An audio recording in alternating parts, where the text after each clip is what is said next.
ನಮಸ್ಕಾರ ಸ್ನೇಹಿತರೆ, ಸರ್ವಪಿತೃ ಅಮಾವಾಸ್ಯೆ ಎಂದೇ 4 ಶುಭಯುಗ. ಈ 4 ರಾಶಿಯವರಿಗೆ ಅತ್ಯಂತ ಶುಭವಾಗಲಿದೆ. ಹೌದು, ಸರ್ವಪಿತೃ ಅಮಾವಾಸ್ಯೆಯಂದು 4 ವಿಶೇಷವಾದ ಯೋಗಗಳು ರೂಪುಗೊಳ್ಳಲಿದೆ. ಹಾಗಾಗಿ ಈ ವರ್ಷದ ಮಹಾಲಯ ಅಮಾವಾಸ್ಯೆಯಂದು ಯಾವ 4 ರಾಶಿಗೆ ಸೇರಿದ ಜನರು ಪಿತೃಗಳ ವಿಶೇಷ ಅನುಗ್ರಹಕ್ಕೆ ಪಾತ್ರರಾಗುವುದರೊಂದಿಗೆ ಪ್ರತಿಯೊಂದು ಕ್ಷೇತ್ರದಲ್ಲಿಯೂ ಅಪಾರ ಯಶಸ್ಸು ಮತ್ತು ಧನ ಪ್ರಾಪ್ತಿಯನ್ನು ಹೊಂದಲಿದ್ದಾರೆ ಎಂದು ತಿಳಿಯೋಣ. ಜ್ಯೋತಿಷದ ಪ್ರಕಾರ ಅಮಾವಾಸ್ಯೆಯ ತಿಥಿಯಂದು ಪಿತೃಪಕ್ಷವು ಕೊನೆಗೊಳ್ಳುವುದರಿಂದಾಗಿ ಈ ಅಮಾವಾಸ್ಯೆಗೆ ಸರ್ವಪಿತೃ ಅಮಾವಾಸ್ಯೆ ಎಂದು ಕರೆಯಲಾಗುತ್ತದೆ. ಈ ಬಾರಿಯ ಮಹಾಲಯ ಅಮಾವಾಸ್ಯೆ ಅಥವಾ ಸರ್ವಪಿತೃ ಅಮಾವಾಸ್ಯೆ ಇದೇ ಸೆಪ್ಟೆಂಬರ್ 21ರ ರವಿವಾರದ ದಿನ ಆಚರಿಸಲಾಗುವುದು. ಈ ದಿನ 2025ರ ಕೊನೆಯ ಸೂರ್ಯಗ್ರಹಣ ಕೂಡ ಸಂಭವಿಸಲಿದೆ. ಈ ಗ್ರಹಣವು ಭಾರತದಲ್ಲಿ ಕಾಣಲು ಸಿಗುವುದಿಲ್ಲ. 2025ರ ಸರ್ವಪಿತೃ ಅಮಾವಾಸ್ಯೆಯಂದು ಈ ಬಾರಿ ಒಂದಲ್ಲ ಎರಡಲ್ಲ ಆದರೆ 4 ಶುಭ ಯೋಗಗಳು ರೂಪುಗೊಳ್ಳಲಿದೆ. ಇದರಿಂದಾಗಿ ಈ ದಿನದ ಮಹತ್ವ ಮತ್ತಷ್ಟು ಹೆಚ್ಚಾಗುವುದು. ಸರ್ವಪಿತೃ ಅಮಾವಾಸ್ಯೆಯಂದು ರೂಪುಗೊಳ್ಳಲಿರುವ ಈ ಶುಭ ಯೋಗಗಳಿಂದಾಗಿ ಕೆಲವು ರಾಶಿಗೆ ಸೇರಿದ ಜನರು ಅಪಾರ ಲಾಭವನ್ನು ಪಡೆಯಲಿದ್ದಾರೆ. 2025ರ ಸರ್ವಪಿತೃ ಅಮಾವಾಸ್ಯೆಯಂದು ಶುಭಯೋಗ ಮತ್ತು ಶುಕ್ಲ ಯೋಗದ ನಿರ್ಮಾಣವಾಗುವುದು. ಇದು ನಿಮ್ಮ ಪ್ರತಿಯೊಂದು ಕೆಲಸಗಳಲ್ಲಿ ಶುಭವನ್ನುಂಟು ಮಾಡಲಿದೆ ಮತ್ತು ನಕಾರಾತ್ಮಕ ಪ್ರಭಾವವನ್ನು ಸಾಕಷ್ಟು ದೂರ ಮಾಡುವುದು. ಜೊತೆಗೆ ಈ ದಿನ ಸರ್ವಾರ್ಥ ಸಿದ್ಧಿ ಯೋಗ ಕೂಡ ಸೃಷ್ಟಿಯಾಗುವುದು. ಇದರಿಂದಾಗಿ ಈ ರಾಶಿಗಳಿಗೆ ಸೇರಿದ ಜನರ ಎಲ್ಲ ಕೆಲಸಗಳು ಪೂರ್ಣಗೊಳ್ಳುವುದು ಮತ್ತು ಅದೃಷ್ಟದ ಸಂಪೂರ್ಣ ಬೆಂಬಲವು ಕೂಡ ದೊರಕಲಿದೆ. ಶುಭಯೋಗ, ಶುಕ್ಲಯೋಗ, ಸರ್ವಾರ್ಥ ಸಿದ್ಧಿ ಯೋಗದೊಂದಿಗೆ ಈ ದಿನ ಗಜಕೇಸರಿ ಯೋಗದ ನಿರ್ಮಾಣವೂ ಕೂಡ ಆಗುವುದು. ಇದರಿಂದಾಗಿ ಈ ದಿನದ ಮಹತ್ವ ಮತ್ತಷ್ಟು ಹೆಚ್ಚಾಗುವುದು. ಜೊತೆಗೆ ಈ ಶುಭ ಯೋಗಗಳಿಂದಾಗಿ 4 ರಾಶಿಗೆ ಸೇರಿದ ಜನರಿಗೆ ಅತ್ಯಂತ ಹೆಚ್ಚಿನ ಲಾಭ ದೊರಕುವುದು. ಈ ಶುಭ ಯೋಗಗಳ ಪ್ರಭಾವವು ಈ 4 ರಾಶಿಗೆ ಸೇರಿದ ಜನರ ಮೇಲಿರುವುದರಿಂದ ಇವರ ಎಲ್ಲ ಕೆಲಸಗಳು ಯಶಸ್ವಿಯಾಗಿ ಪೂರ್ಣಗೊಳ್ಳುವುದರೊಂದಿಗೆ ಪಿತೃಗಳ ಅಪಾರ ಅನುಗ್ರಹವು ಕೂಡ ಪ್ರಾಪ್ತಿಯಾಗಲಿದೆ. ಹಾಗಾಗಿ ಸರ್ವಪಿತೃ ಅಮಾವಾಸ್ಯೆಯ ದಿನ ಯಾವ 4 ರಾಶಿಯವರಿಗೆ ಪ್ರತಿ ಕೆಲಸದಲ್ಲಿಯೂ ಲಾಭ ದೊರಕುವ ಯೋಗವಿದೆ ಎಂದು ತಿಳಿದುಕೊಳ್ಳೋಣ. ಬನ್ನಿ ಸ್ನೇಹಿತರೆ, ಅದಕ್ಕೂ ಮುಂಚೆ ನೀವು ನಮ್ಮ ಚಾನಲ್ಗೆ ಸಬ್ಸ್ಕ್ರೈಬ್ ಮಾಡದೆ ನೋಡ್ತಾ ಇದ್ದರೆ ದಯವಿಟ್ಟು ನಮ್ಮ ಚಾನಲ್ಗೆ ಸಬ್ಸ್ಕ್ರೈಬ್ ಮಾಡಿಕೊಳ್ಳಿ ಸ್ನೇಹಿತರೆ. ಹಾಗೆ ವೈದಿಕ ಜ್ಯೋತಿಷ್ಯ ಮತ್ತು ಆಚಾರ ವಿಚಾರಗಳಲ್ಲಿ ನಂಬಿಕೆ ಇದ್ದರೆ ವಿಡಿಯೋಗೊಂದು ತಪ್ಪದೆ ಲೈಕ್ ಕೊಟ್ಟು ನಮ್ಮ ಆತ್ಮೀಯರಿಗೂ ಶೇರ್ ಮಾಡಿ. ಮೊದಲನೆಯದಾಗಿ ಮಿಥುನ ರಾಶಿ.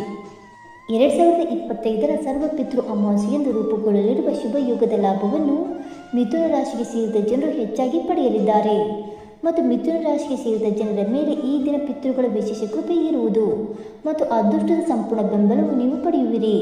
ಹಾಗಾಗಿ ಈ ರಾಶಿಗೆ ಸೇರಿದ ಜನರ ಆತ್ಮವಿಶ್ವಾಸವು ಬಹಳಷ್ಟು ಹೆಚ್ಚಾಗುವುದು.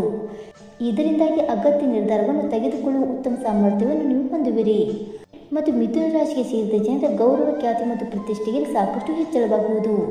ಹಾಗೆ ನಿಮ್ಮ ವೈವಾಹಿಕ ಜೀವನದಲ್ಲಿ ಪ್ರೀತಿ ಮತ್ತು ಸಾಮರಸ್ಯ ವೃದ್ಧಿಯಾಗಲಿದೆ ಮತ್ತು ಮಿಥುನ ರಾಶಿಗೆ ಸೇರಿದ ವಿದ್ಯಾರ್ಥಿಗಳಿಗೆ ಈ ಅವಧಿಯಲ್ಲಿ ಸರಿಯಾದ ಮಾರ್ಗದರ್ಶನ ದೊರಕುವುದು ಮತ್ತು ಉತ್ತಮ ಫಲಿತಾಂಶಗಳ ಪ್ರಾಪ್ತಿಯಾಗುವ ಯೋಗವಿದೆ ಮತ್ತು ಪಿತೃಗಳ ಕೃಪೆಯಿಂದಾಗಿ ಮಿಥುನ ರಾಶಿಗೆ ಸೇರಿದ ಜನರ ಆರೋಗ್ಯವು ಈ ಅವಧಿಯಲ್ಲಿ ಸಾಕಷ್ಟು ಉತ್ಸಾಹದಿಂದಿರುವುದು ಮತ್ತು ಪಾಲುದಾರಿಕೆಯಿಂದ ಹೆಚ್ಚಿನ ಲಾಭವನ್ನು ಪಡೆಯುವಿರಿ. ಜೊತೆಗೆ ಅವಿವಾಹಿತ ಮಿಥುನ ರಾಶಿಗೆ ಸೇರಿದ ಜನರು ಈ ಅವಧಿಯಲ್ಲಿ ವಿವಾಹಕ್ಕಾಗಿ ಉತ್ತಮ ಪ್ರಸ್ತಾಪಗಳನ್ನು ಪಡೆಯುವರು. ಹಾಗೆ ಕೆಲಸವನ್ನು ಮಾಡುವ ಮಿಥುನ ರಾಶಿಗೆ ಸೇರಿದ ಜನರು ತಮ್ಮ ಕೆಲಸದ ಸ್ಥಳದಲ್ಲಿ ಸಾಕಷ್ಟು ಉತ್ತಮ ಫಲಿತಾಂಶಗಳನ್ನು ಪಡೆಯುವ ಸಂಭವವಿದೆ ಮತ್ತು ಬೇರೆ ಕಂಪನಿಯಿಂದ ಅತ್ಯುತ್ತಮವಾದ ಅವಕಾಶವನ್ನು ಸಹ ಪಡೆಯುವರು.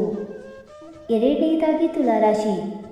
ಈ ವರ್ಷದ ಸರ್ವಪಿತೃ ಅಮಾವಾಸ್ಯೆಯಂದು ರೂಪುಗೊಳ್ಳುವ ಶುಭ ಯೋಗದಿಂದಾಗಿ ತುಲಾರಾಶಿಗೆ ಸೇರಿದ ಜನರಿಗೆ ಅತ್ಯಂತ ಶುಭ ಫಲಗಳ ಪ್ರಾಪ್ತಿಯಾಗುವುದು.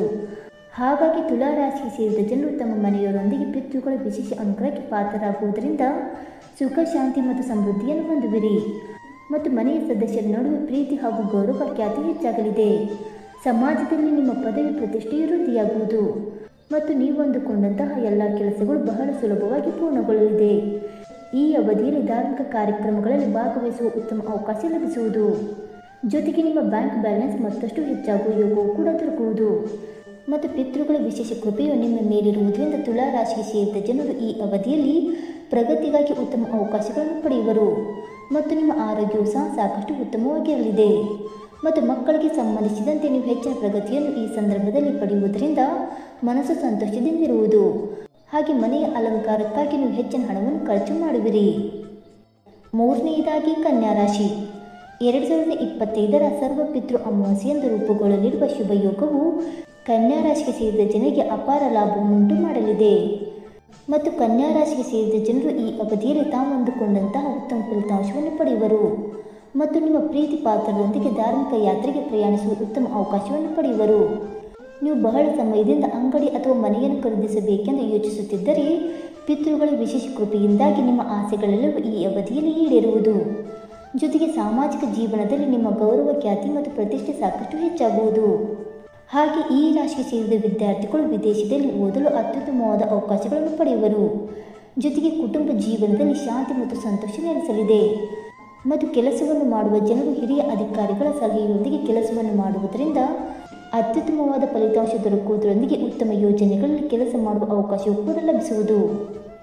ಇನ್ನು 4ನೇದಾಗಿ ಕುಂಭರಾಶಿ.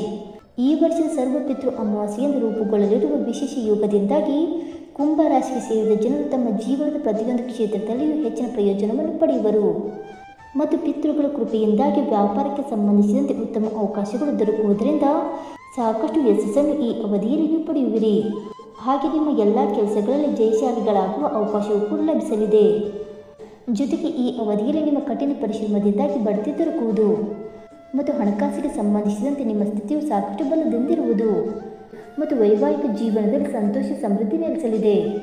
ಜನರು ನಿಮ್ಮ ಮಾತಿನಿಂದ ಆಕರ್ಷಣೆಗೆ ಒಳಗಾಗುವರು. ಮತ್ತು ನಿಮ್ಮ ಸರಿಯಾದ ಪ್ರಯತ್ನಕ್ಕೆ ಉತ್ತಮ ಅವಕಾಶ ಕೂಡ ಲಭಿಸುವುದು. ಮತ್ತು ನೀವು ಪಾಲುದಾರಿಕೆಯಲ್ಲಿ ವ್ಯವಹಾರ ಮಾಡಬೇಕೆಂದು ಯೋಚಿಸುತ್ತಿದ್ದರೆ ಈ ಅವಧಿಯಲ್ಲಿ ಉತ್ತಮ ಅವಕಾಶ ಲಭಿಸುವುದರಿಂದ ಸಾಕಷ್ಟು ಲಾಭವನ್ನು ಪಡೆಯುವ ಯೋಗವು ದೊರಕಲಿದೆ. ಈ ಅವಧಿಯಲ್ಲಿ ಕುಂಭರಾಶಿಗೆ ಸೇರಿದ ಜನರಿಗೆ ಹಳೆಯ ಸ್ನೇಹಿತರನ್ನು ಭೇಟಿಯಾಗುವ ಅವಕಾಶವೂ ಕೂಡ ಲಭಿಸಲಿದೆ. ಇದರಿಂದಾಗಿ ನೀವು ಸಾಕಷ್ಟು ಸಂತೋಷವನ್ನು ಹೊಂದುವಿರಿ. ಮತ್ತು ಯಾವುದಾದರೂ ಕಾರ್ಯಕ್ರಮದಲ್ಲಿ ಭಾಗವಹಿಸುವ ಅವಕಾಶವೂ ಕೂಡ ಲಭಿಸುವುದು.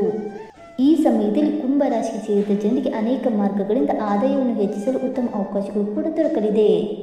ಸ್ನೇಹಿತರೆ, ಮೇಲೆ ಹೇಳುವ 4 ರಾಶಿಗಳಾದ ಮಿಥುನ ರಾಶಿ, ತುಲಾ ರಾಶಿ, ಕನ್ಯಾ ರಾಶಿ ಮತ್ತು ಕುಂಭರಾಶಿಗೆ ಸೇರಿದ ಜನರಲ್ಲಿ ನಿಮ್ಮ ರಾಶಿಯು ಒಂದಾಗಿದ್ದರೆ ಈ ವರ್ಷದ ಸರ್ವಪಿತೃ ಅಮಾವಾಸ್ಯೆಯಂದು ರೂಪುಗೊಳ್ಳಲಿರುವ 4 ವಿಶಿಷ್ಟವಾದ ಯೋಗದಿಂದಾಗಿ ನೀವು ಪಿತೃಗಳ ಅಪಾರ ಅನುಗ್ರಹಕ್ಕೆ ಪಾತ್ರರಾಗುವಿರಿ.